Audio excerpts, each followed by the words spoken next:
Welcome back. You're watching Race to Power with me, Raisha Sehgal. On the show tonight from Iran, we will tell you how the country's top Shiite cleric has now issued a fatwa against US President Donald Trump and also against the Israeli Prime Minister Benjamin Netanyahu, saying that they are the enemies of God. From the United States of America, we will tell you how America's budget bill, touted as the big, beautiful bill by Trump, is up for debate at the Senate. All that and a lot more lined up on Race to Power tonight. One of Iran's most senior Shia clerics has issued a fatwa or religious decree against US President Donald Trump and Israeli Prime Minister Benjamin Netanyahu for threatening to assassinate Iranian Supreme Leader Ayatollah Ali Khamenei. The fatwa, issued in Arabic by Iranian cleric Grand Ayatollah Nazir Makareb Shirazi, calls on Muslims to bring down the American and Israeli leaders for threatening the Islamic Republic's leadership. It also goes on to declare that any individual or regime which threatens Iran's leadership and religious authority would be guilty of muharab. A term means waging war against God. Iranian legislation permits execution, crucifixion, amputation of limbs, or banishment for those guilty of muharab. A fatwa is an interpretation of Islamic law issued by an Islamic scholar or cleric. It calls on all Muslims, including the Islamic governments and individuals, to ensure its enforcement. Iranian clerics have issued similar fatwas in the past as well, most notably in 1989 against author Salman Rushdie. The fatwa against Trump and Netanyahu follows the 12-day war, during which US and Israel attacked Iranian nuclear and military facilities.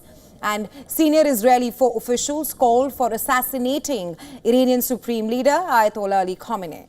The fatwa also comes in the backdrop of persistent calls for a regime change in Iran, with several Israeli leaders backing Reza Pahlavi, son of the last Shah of Iran, who lives in exile. Pahlavi has repeatedly called on Iranians to rise up against the current administration. An AI-generated video has surfaced moments ago, which has been shared by Israel's cabinet minister and Likud party member Gila Gamliel. The video, titled "Back to the Future," signals good Iran-Israel ties, but under Reza Pahlavi's leadership, the video also shows Iran's pre-Islamic revolution flag at the end, along with Israel's.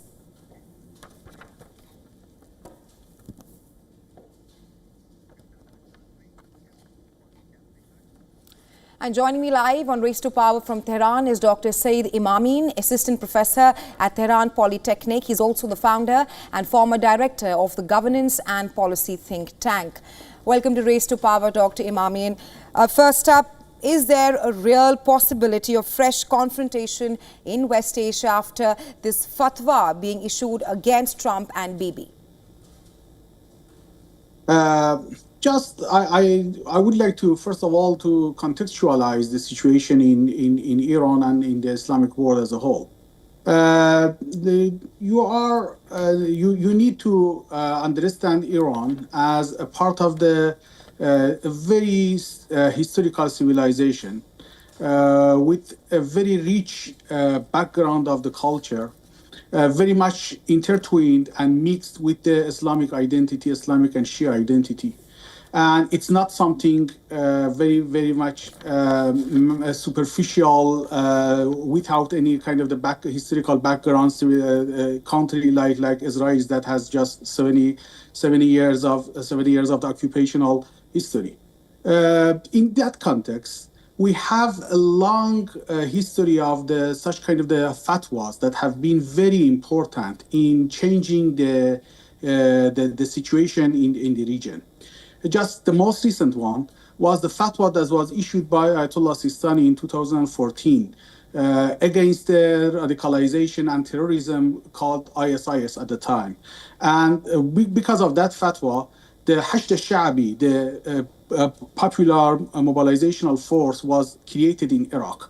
And it was the very decisive force to defeat ISIS at the end of the day.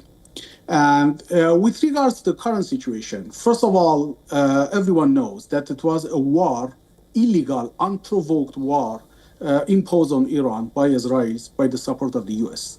They were thinking about not only about the Iranian nuclear program, they were thinking about demilitarizing Iran as a whole, even dividing Iran and eliminating Iran as a civilizational history.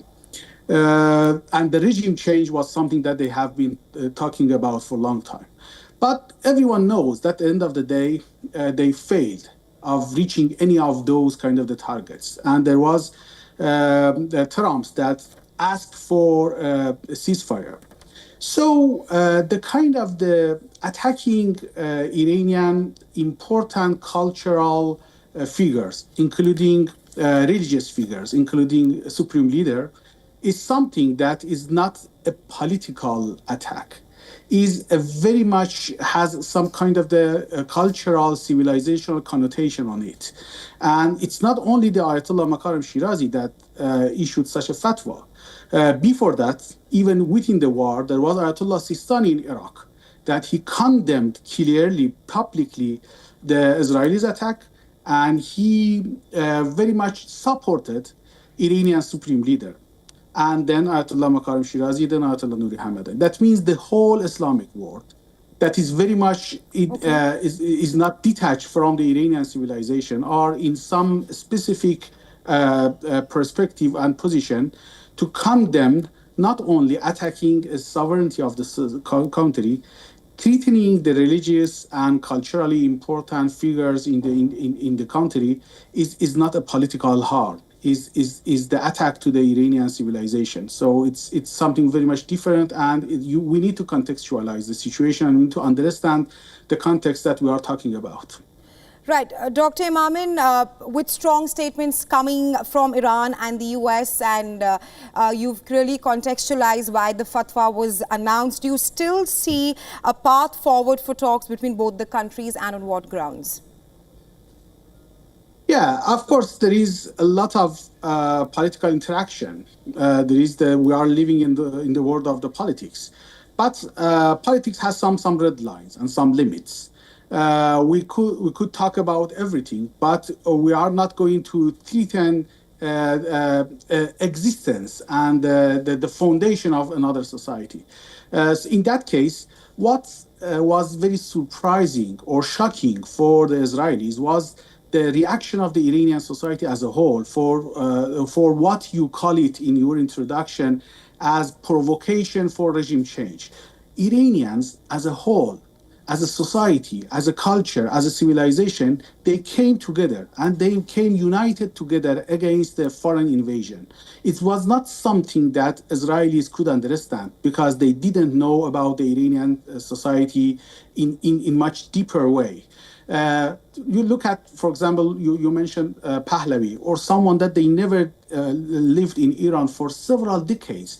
They are someone that they are framing the perspective about Iran from the West. But at the end of the day, what is happening on the ground in Iran is something different. A different social dynamism is working in Iran, and the Iranian unity, the sense of patriotism, the sense of a kind of the national unity and national identity is something that has created and has framed the Iranian behavior in reaction to the foreign invasion, whilst in normal days, Iran as a big society has a lot of political dispute and has some kind of has been suffering from a kind of the social polarization. But during the war, something very, very surprising and different was seen from the Iranian society because of its very rich cultural and civilizational background. Dr. Imamin, the fatwa has been issued against the US president, and earlier, of course, Trump has said that he did not want Khamenei to be killed, and he also rather stopped Netanyahu from targeting Khamenei. So why a fatwa against the US president? Actually, my understanding is not a fatwa against a specific person. The fatwa is against threatening the religious and cultural symbols of a society. Anyone that who is going to disrespect, who is going to threaten, or who is going to attack, if possible, to such kind of the cultural symbols and very important figures, would be the subject of that fatwa. But it's not exactly about the same person as you mentioned, because Trump has been disrespectful in his some posts that he posted in Social Truth, and he was to some extent reacted by Iranian foreign minister, and he mentioned that if Trump is keen and is honest of talking with Iranians, he needs to be respectful towards the Iranians' symbols of the cultural and religious symbols, including supreme leader. But the fatwa is going to say, if anyone is going to treat or attack any kind of the religious authorities in Iran, it would be subject of that fatwa. But it's not against a specific current president of the US, because he has never said such a thing as far as I know right now. All right, Dr. Imamin, thank you so much for joining us here on Race to Power. Pleasure. Thank you. America's budget bill, touted as the big beautiful bill by Donald Trump, is up for debate at the Senate. Congressional lawmakers from the upper house are expected to vote on the bill as soon as debate on the bill ends. Debate began on the bill after long reading of the bill, which was forced by the Democrats. It took 16 hours for the 940-page bill reading to be complete, which ended late on Sunday afternoon local time. The debate and eventual voting on the big, beautiful bill has begun. Hallelujah. It's taken a while for us to get here, but we're going to have a debate worthy of a great country. We'll have what they think and what we think, and we're going to vote on this bill in the coming days, and I'm excited about that. The path to Senate debate was not an easy one. Over the weekend, Republican holdouts delayed what should have been a procedural vote. Senators narrowly passed the motion to begin debate, with 2 Republicans joining 47 Democrats in voting against it. Final vote stood at 51 against 49. Senate Republicans are scrambling to pass a radical bill released to the public in the dead of night, praying the American people don't realize what's in it. If Senate Republicans won't tell the American people what's in this bill, then Democrats are going to force this chamber to read it from start to finish. I object. While Republicans have majority in both chambers of Congress, several GOP lawmakers are critical of Trump's big, beautiful bill for 2 key reasons. A substantial budget cut to Medicaid, which is the health insurance program for low-income Americans. The U.S. president's proposed budget is expected to deprive 8.6 million Americans of health care. The second big point of contention is that Trump's proposed bill adds an estimated $3 trillion to the country's debt. Instead of decreasing the gap, several other provisions, such as rolling back many of the tax incentives for renewable energy, also face criticism. Trump has pushed Republican lawmakers to get the bill passed by congressional lawmakers and on his desk for him to sign into the law by July 4th, which the U.S. marks as Independence Day.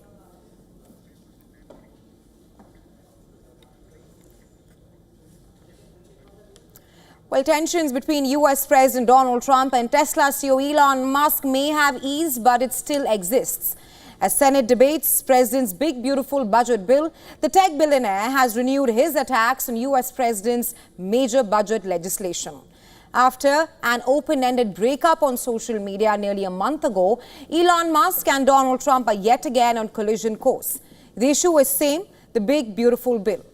U.S. Senate is debating the provisions and proposals of the bill. This will be followed by a series of Senate votes known as Vote A Rama in Washington parlance. But before debate in the Senate, the bill has already become a point of contention between Musk and Trump. Musk warned that Trump's signature legislation would destroy millions of jobs in America. He termed the bill insane and destructive and said it would severely damage the future of the industries. The billionaire also showed a poll and called the bill a political suicide for the Republican Party. He said this legislation will increase the budget deficit and burden Americans with unsustainable debt. Another poll conducted by the polling agency Ipsos shows a different picture.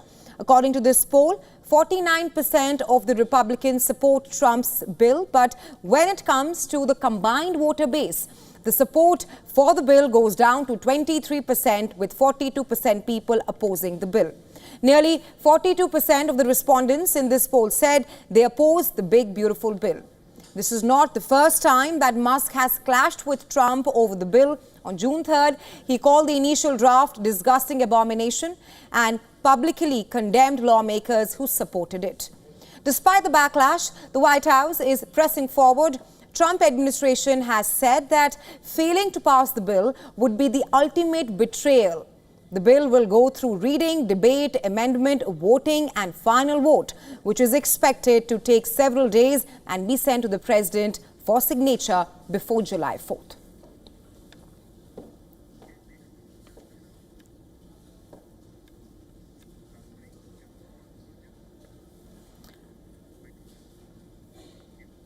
Well, in South Africa, a new political crisis is brewing. The Cyril Ramaphosa government is on a slippery slope.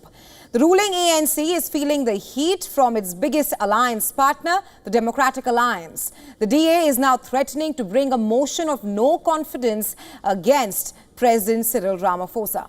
The latest spat between ANC and DA comes after Ramaphosa fired DA's deputy minister, Andre Whitfield, this after he took an unauthorized international trip last week. In retaliation, DA gave an ultimatum to Ramaphosa stating that he must fire corruption-accused ANC members from the cabinet. Both within the DA and the ANC as well, they want the parties to terminate their working relationship with the GNU. During the weekend, the DA dug in its heels, saying that it would not be withdrawing from the Government of National Unity, GNU, and despite its outrage, and instead withdrew from the national dialogue. Just few days back, Ramaphosa cancelled his visit to Spain over the weekend to manage the fallout. He responded that he would not be swayed by threats or ultimatums, insisting that he had acted within his constitutional powers in letting Whitfield go. In the year 2024, the national and provincial elections held in South Africa, in which the African National Congress secured 159 seats in parliament, the Democratic Alliance, DA, won 87 seats, and the opposition party, Umkhonto we Sizwe, that's the MK party, followed by 58 seats. The ANC and DA performed better on a regional level, whereas the MK party performed better nationally. The GNU was formed after the ANC lost its majority in the 2024 national elections and was forced to enter into a coalition with other parties. The DA holds 12 posts, 6 cabinet ministers as well as 6 deputy ministers.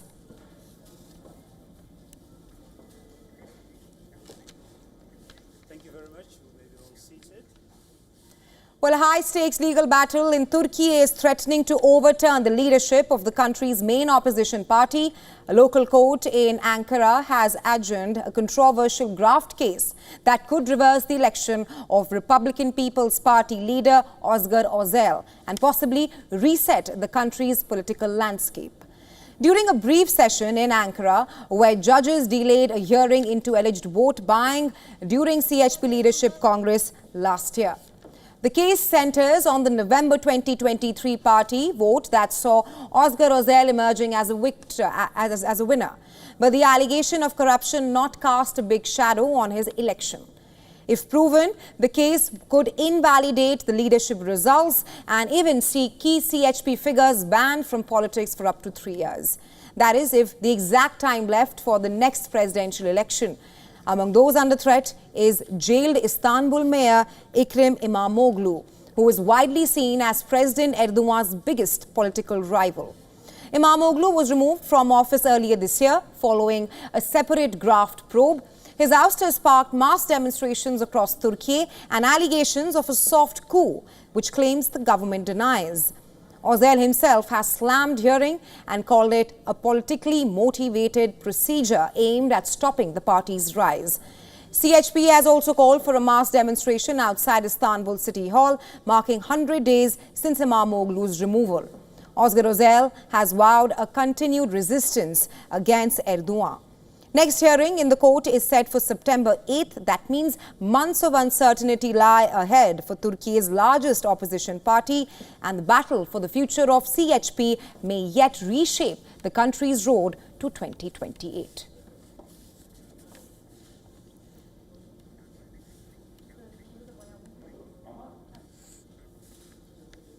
Well, as Pride Month comes to an end, the month-long celebration has been marred in controversy in Hungary. The European Union has faced contradictory accusations from within Hungary and other nations when it comes to Pride marches in Budapest. Hungary's Prime Minister Viktor Orban accused the European Union of being involved in organizing the Pride March over the weekend. On Sunday, Orban claimed that opposition lawmakers instructed by Brussels had called on their voters to attend the event in large numbers. Orban's comments come a day after Hungary witnessed the biggest Pride March in its capital on Saturday. On the contrary, Spain had earlier accused the European Union of supporting Orban's ban on Pride marches. Spanish government officials slammed Brussels of complicity and failing to challenge Hungary's law banning Pride. More than 100,000 people defied a government ban and police orders to march in the largest LGBTQ rally in the country that the country has ever seen. The streets were brimming with rainbow colors and flags. Many attendees also shouted anti-government chants.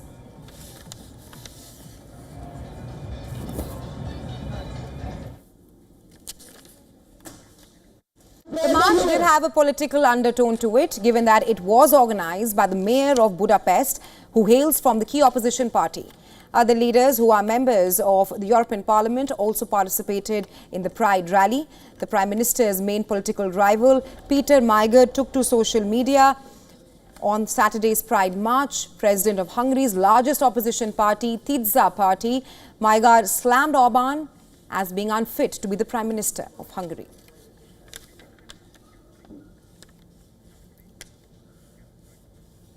Well, Japan's battle with persistent inflation is now front and center in the political arena. Just weeks before a key upper house election, Prime Minister Shigeru Ishiba is under pressure, not just from rising prices, but from voters demanding immediate relief. Opposition parties are now calling for a temporary cut in the consumption tax, while Ishiba stands firm, opting instead for targeted relief measures. Prime Minister Ishiba on Sunday doubled down on his opposition to cutting the national sales tax, even as inflation remains stubbornly high and support for his government slips. With Japan's current consumption tax at 10% and food tax at a reduced 8%, calls to ease the burden on households are growing louder. Japanese consumers have endured more than 3 years of inflation at or above the Bank of Japan's 2% target. Food prices in particular have surged, pushing inflation in Tokyo to the highest among G7 nations.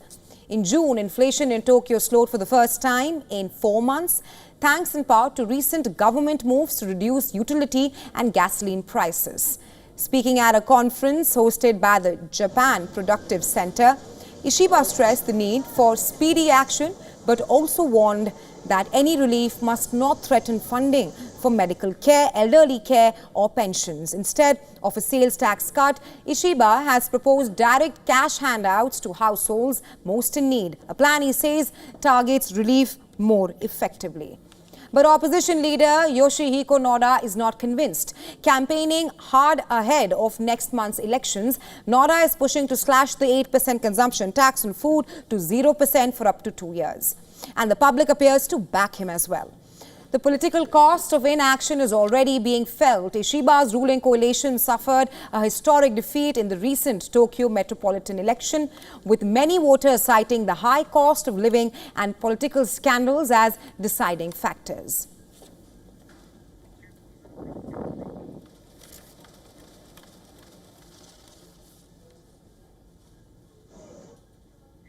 Let's now take a look at other political stories that are making the headlines today on Race to Power.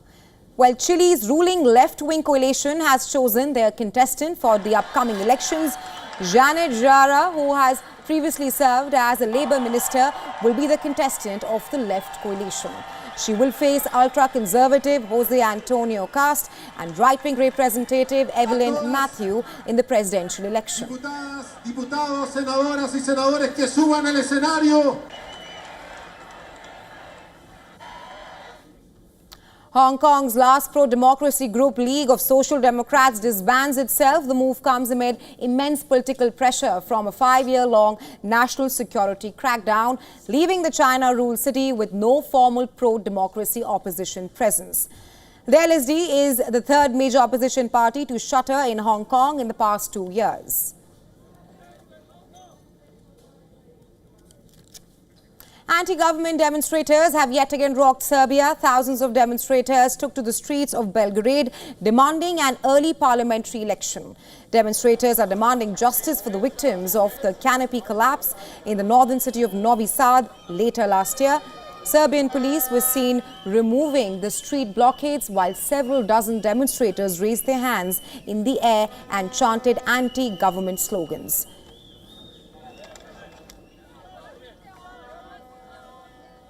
Demonstrations continue against the ruling Georgian Dream Party and its decision last year to halt Georgia's bid to join the European Union.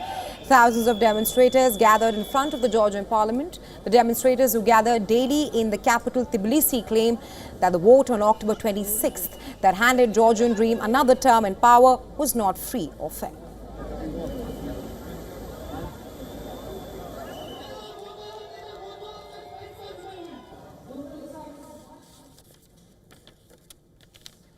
And with that, we slip into a very short break. Thanks very much for staying with us. You are watching WION World is One. Stay tuned.